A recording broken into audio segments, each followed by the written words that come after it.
So this is my little painting setup here that I have. So I am so not a professional when it comes to painting miniatures, and you're going to find a lot of other videos by a lot of people that are way better at this. But I figured I may as well make this to just sort of take this onward after I did a little video of how to sculpt on top of a little bit of wire and then glue it onto this little platform here. I may as well keep going with some painting stuff. Now, I also do other stuff too. Like, look, this guy here is kind of cool.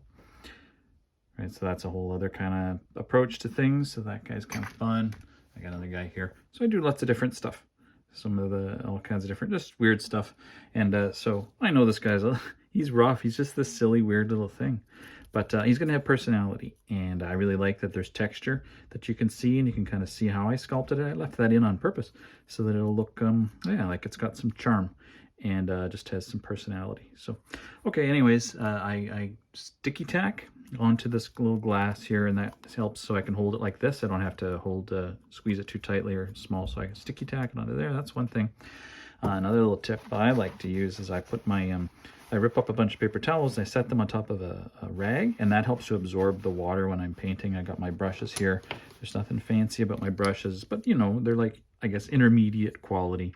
Super not fancy at all. Same with my paints. They're just like very, very cheap paints because they work, and I don't like to spend a lot of money, and I'm not a professional.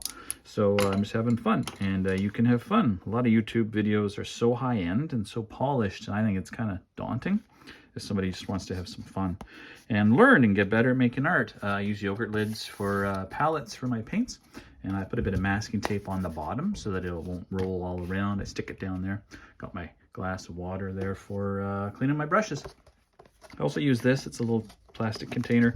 Sometimes I put a sponge inside it with some water.